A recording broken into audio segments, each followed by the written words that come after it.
18 साल बाद राहु का तूफान मृत अवस्था से जागकर जीवित अवस्था में आए। मेष राशि की 10 सच होने वाली भविष्यवाणी जो उड़ा देगी आपके होश।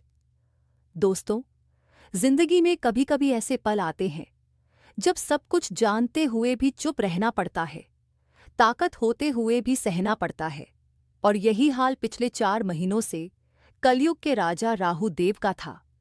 एक तरफ यह अपने मूल त्रिकोण राशि में पहुंचे, वो घर जिसे शनि का घर कहते हैं और जिसे राहु अपना साम्राज्य मानता है। लेकिन फिर भी यह ग्रह जो इच्छाओं का राजा है वो असहाय दिखा। क्यों? क्योंकि 4 महीनों से राहु मृत अवस्था में था। शक्ति होते हुए भी असर दिखाने की क्षमता इनके पास नहीं थी। लेकिन अब वक्त करवट ले रहा है। 2 सितंबर से कहानी बदलेगी। वो राहु जो अब तक सोया हुआ था अब जागने जा रहा है। और दोस्तों, बाकी ग्रहों को हम हवा या झोंका कहते हैं, लेकिन राहु तो तूफान है। और जब यह तूफान उठता है तो सब कुछ बदल देता है। तो सवाल ये है, जब यह जागृत होगा तो मेष राशि के जीवन में कैसा तूफान लाएगा, आपकी सफलता को कहाँ तक ले जाएगा? यही जानने के लिए हम आज पूरी ज्योतिषीय विवेचना करेंगे। शुरुआत से समझते हैं। 18 मई 2025 की बात है। रात 7:35 पर यही राहुदेव मेष राशि के 12वें घर से वक्री गति से चलते हुए एक घर पीछे आए। और अब यह जिस स्थान पर पहुंचे हैं वह है शनि का घर, 11 नंबर की राशि। ये स्थान इच्छाओं की पूर्ति का माना जाता है और राहु स्वयं एक ऐसा ग्रह है जो इच्छाओं को तीव्र करता है। मतलब आपकी इच्छाएं भी बढ़ी और उनकी पूर्ति की परिस्थिति भी बन रही है। याद रखिए, राहु 18 साल बाद किसी स्थान पर आता है तो यह संयोग साधारण नहीं होता। लेकिन दिक्कत यह थी कि यह ग्रह जिस डिग्री पर था वह था मृत अवस्था का स्थान।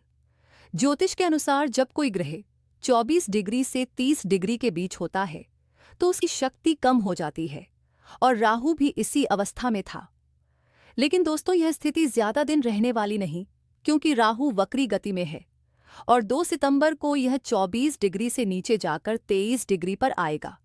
यही वह पल होगा जब मृत अवस्था खत्म होगी और राहु जाग उठेगा। यही जागरण आपके जीवन में नए अध्याय की शुरुआत करेगा। और सुनिए, इस जागरण का असर छोटा मोटा नहीं होगा।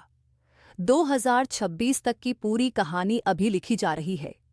यह ट्रांजिट 5 दिसंबर 2026 तक रहेगा, यानी इस साल के बाकी 4 महीने और अगले पूरे 12 महीने राहु का प्रभाव सबसे शक्तिशाली रहेगा।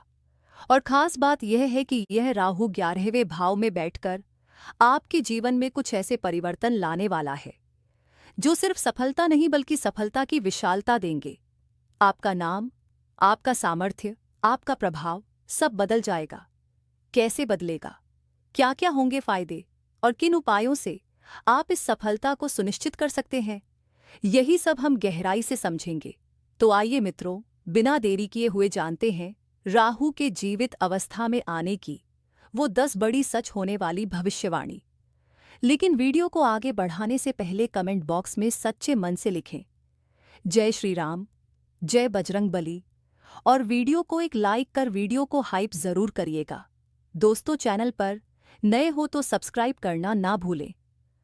पहली भविष्यवाणी, मेष राशि की पहली बड़ी भविष्यवाणी क्या कहती है, ध्यान से सुनिए। मित्रों, क्या आप जानते हैं 11वां भाव में राहु का प्रवेश साधारण घटना नहीं होती। ज्योतिष में इसे सबसे महत्वपूर्ण गोचर माना गया है। कारण क्योंकि राहु जब तीसरे, छठे, 7वें दव और 11वां भाव में होता है, घर में आते हैं, तो यह जीवन में जबरदस्त परिवर्तन लाते हैं। और इस बार मेष राशि के लिए राहु ने 11वें भाव में डेरा डाला है, यानी लाभ का घर। सोचिए, जब राहु खुद लाभ भाव में बैठ जाए तो क्या होगा? साधारण लाभ नहीं बल्कि बड़ी कामयाबी, बड़े सपनों की उड़ान और ऐसे मौके जो अब तक सिर्फ ख्वाब थे। अब आप एक बात याद करिए, जब समुद्र मंथन के समय अमृत वितरित हो रहा था तो मोहिनी अवतार सबको अमृत बांट रहे थे, देवताओं को अमृत मिल रहा था। लेकिन राहु जानता था कि उसके हिस्से में यह नहीं आएगा। फिर भी उसने हार नहीं मानी। कैसे भी करके, किसी भी तरह से उसने वह अमृत पा ही लिया। यही है राहु की सबसे बड़ी खासियत, हर हाल में मंजिल तक पहुंचना। और वही राहु अब आपकी कुंडली के लाभ भाव में बैठ चुका है।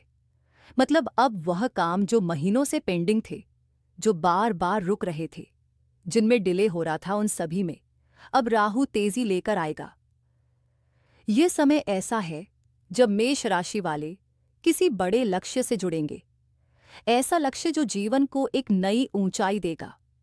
अगर आप फिल्म लाइन से जुड़े हैं, मीडिया डिजिटल प्लेटफॉर्म्स पर एक्टिव हैं, या फिर विदेश से जुड़े किसी काम में हैं, चाहे इंपोर्ट एक्सपोर्ट हो, टेक्नोलॉजी हो, ग्लोबल नेटवर्क हो, ये राहु आपके लिए कामयाबी का तूफान लेकर आया है। राहु जब एकादश भाव में होता है तो उसकी दृष्टि सिर्फ धन पर नहीं बल्कि दायरे पर होती है। आपका नेटवर्क बढ़ेगा, आपके संपर्क बढ़ेंगे और उन संपर्कों से आपको ऐसे अवसर मिलेंगे जो आपकी कल्पना से भी बड़े होंगे। ये राहु साधारण उपलब्धि नहीं देगा बल्कि ऐसा लाभ देगा जो आपको भी हैरान कर देगा। बस ध्यान रखिए, यह समय प्लान बनाने का नहीं, एक्शन लेने का है, क्योंकि राहु के इस गोचर का असर अगले लंबे वक्त तक रहेगा और इस दौरान जो लोग खुद को साबित कर देंगे वही सबसे आगे रहेंगे। दूसरी भविष्यवाणी। दोस्तों ध्यान दीजिए, राहु की तीनों दृष्टियां अब असर दिखाने वाली हैं। इनमें से प्रथम दृष्टि सीधे आपके तीसरे भाव पर जा रही है और यही वह स्थान है जो यात्राओं, संचार, अनुबंधों और छोटे छोटे प्रयासों का प्रतीक होता है। इसलिए जो भी रुकावटें, पुरानी बाधाएं या अधूरे काम आपके रास्ते में खड़े थे, उन पर अब काम होगा और आप धीरे धीरे उन समस्याओं से बाहर निकलेंगे। यहाँ खास बात यह है कि यह प्रभाव केवल सार नहीं देगा। जैसा कि ज्योतिष कहता है, यह अष्टम भाव से अष्टम प्रभाव जैसा गहरा परिवर्तन लेकर आता है। मतलब वह जंजीर जो लंबे समय से आपके पैरों में थी, टूटने लगेगी और आप जीवन के एक नए सुखद और स्थिर आयाम में कदम रख पाएंगे। राहु का एकमात्र लक्ष्य साफ है, अमृत तक पहुंचना। और जब राहु इस प्रकार की दृष्टि डालता है तो वह न सिर्फ आपका मनोबल बढ़ाता है बल्कि व्यावहारिक सहारा भी देता है ताकि आप अपने बड़े लक्ष्यों की ओर तेजी से बढ़ सकें। इस समय नवीन एग्रीमेंट, छोटे छोटे लाभकारी सौदे और कुछ फायदे वाली यात्राएं संभव हैं और वही यात्राएं आपके लाभ के द्वार खोल सकती हैं। साथ ही छोटे भाई बहनों या नज़दीकी रिश्तेदारों के लिए भी यह समय विशेष अवसर ला सकता है। संक्षेप में कहें तो प्रथम दृष्टि आपके जीवन की ठहराव वाली समस्याओं को तोड़कर आपको आगे बढ़ने का रास्ता दे रही है। तैयार रहिए, मौका सही तरीके से पकड़िए, क्योंकि राहु अब आपको उस मंजिल तक पहुंचाने का संकल्प लिए खड़ा है। तीसरी भविष्यवाणी। अब बात करते हैं राहु की सातवीं दृष्टि की, जो सीधा प्रभाव डाल रही है पंचम भाव पर। यह स्थान है आपकी संतान, आपकी शिक्षा, आपके ज्ञान और आपके मानसिक संतुलन का। इसलिए इस समय आपको संतान के लिए कुछ महत्वपूर्ण कदम उठाने होंगे, चाहे उनकी पढ़ाई हो, करियर हो या उनका संपूर्ण विकास। लेकिन सबसे बड़ी राहत यह है कि राहु अब ऐसी स्थिति में है जहां यह कोई रुकावट नहीं लाएगा। क्यों? क्योंकि राहु अब अपने मित्र की राशि में है, ना कि शत्रु की राशि में। पहले जब यह गुरु की राशि में था तब अवरोध थे, भ्रम थे, लेकिन अब नहीं। अब राहु का फोकस बिल्कुल साफ है। जैसे समुद्र मंथन के समय अमृत तक पहुंचने का उसका एकमात्र लक्ष्य था, वैसे ही अब यह दृष्टि आपके जीवन में लक्ष्यों पर स्पष्टता और स्थिरता लाने वाली है। इस समय विद्यार्थियों के लिए यह गोचर बेहद शुभ है। पढ़ाई में एकाग्रता बढ़ेगी, नया ज्ञान और नई स्किल सीखने का सुनहरा समय रहेगा। अगर आप किसी नए कोर्स, प्रतियोगी परीक्षा या किसी क्रिएटिव फील्ड में कुछ बड़ा करना चाहते हैं तो यह समय आपको मजबूत आधार देगा। पंचम भाव केवल शिक्षा का नहीं बल्कि शेयर मार्केट और स्पेकुलेशन का भी भाव है, और राहु तो स्वयं ऐसे क्षेत्रों का कारक माना जाता है। इसलिए यदि आपका काम शेयर मार्केट, ट्रेडिंग या स्पेकुलेशन से जुड़ा है तो यह समय आपको आश्चर्यजनक लाभ दिला सकता है, बशर्ते आप सही रणनीति और धैर्य के साथ आगे बढ़े। चौथी भविष्यवाणी। अब आते हैं राहु की अंतिम दृष्टि, यानी उसकी नवी दृष्टि, और यह दृष्टि पड़ रही है सप्तम भाव पर। ध्यान से समझिएगा, सप्तम भाव केवल जीवन साथी का घर नहीं है, बल्कि इसे कर्म क्षेत्र भी माना जाता है, क्योंकि यह दशम से दशम है, यानी यह सीधा आपके करियर और प्रोफेशन से जुड़ा हुआ है। अब सोचिए, यहाँ राहु अपनी शक्ति से सप्तम भाव को देख रहा है। ऊपर से यह भाव जिस राशि में है वह है शुक्र की राशि, और शुक्राचार्य और राहु का तो पुराना याराना है। दोनों दानवों की श्रेणी में आते हैं। दोनों का उद्देश्य है लक्ष्य तक पहुंचना। इसलिए जब राहु और शुक्र की ऊर्जा मिलती है तो परिणाम असाधारण होते हैं। इस दृष्टि का सबसे बड़ा असर आपके बिजनेस, व्यापार और करियर पर दिखाई देगा। नए कॉन्ट्रैक्ट, नए क्लाइंट और बड़ी डील्स के संकेत मिल सकते हैं। अगर आप नौकरी में हैं तो यह समय आपको किसी नए अवसर की ओर धकेल सकता है, और अगर आप पहले से व्यवसाय में हैं तो विस्तार की संभावना प्रबल है। कई लोग इस समय व्यावसायिक जीवन की नई शुरुआत भी कर सकते हैं। यही नहीं रुकते, सप्तम भाव विवाह का भी घर है। जिन लोगों के शादी में अड़चनें आ रही थीं, अब राहु की दृष्टि उन अड़चनों को तोड़ने में मदद कर सकती है। विवाह के योग बन सकते हैं, खासकर उन लोगों के लिए जिनके रिश्ते लंबे समय से अटके हुए थे। अंतिम भविष्यवाणी।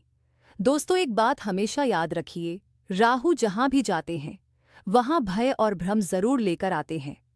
उनकी दृष्टि जिन भावों पर पड़ती है वहां कभी-कभी असमंजस की स्थिति बन सकती है। इसलिए सबसे बड़ा मंत्र है इन भय और भ्रमों से ऊपर उठकर एक पॉजिटिव मानसिकता के साथ आगे बढ़ना, क्योंकि यकीन मानिए, यह राहु का गोचर सिर्फ बदलाव नहीं, बल्कि बड़ी इनकम और बड़े लाभ के द्वार खोलने जा रहा है। अब यह इस बात पर निर्भर करेगा कि आप इस मौके को कितनी समझदारी से इस्तेमाल करते हैं। मान लीजिए, यह एक कुआं है जिसमें अनगिनत पानी है, लेकिन आप कितनी मेहनत से पानी निकालते हैं, यह सिर्फ आप पर है। राहु की 3 मानसिकताएं हमेशा ध्यान रखें। पहली, लक्ष्य बनाना, चाहे करियर हो या धन। बिना लक्ष्य के राहु आपको दिशा नहीं दे पाएगा। दूसरी, फोकस बनाए रखना। सिर्फ लक्ष्य बनाना काफी नहीं, उस पर लगातार काम करना होगा। तीसरी, धैर्य रखना, क्योंकि राहु शनि की राशि में है और शनि को समय का देवता माना गया है, यानी समय का सही इस्तेमाल ही आपको सफलता तक ले जाएगा। सही मायनों में देखा जाए तो यह राहु का गोचर अभी से लेकर 5 दिसंबर 2026 तक आपको नई ऊंचाई, विशालता और सफलता के तूफान तक ले जाएगा। अब बात करते हैं उपायों की, ताकि राहु की सकारात्मक ऊर्जा और बढ़े और नकारात्मक प्रभाव पूरी तरह खत्म हो जाए। घर में सकारात्मक धुआं उत्पन्न करें, जैसे धूप या लोबान जलाना।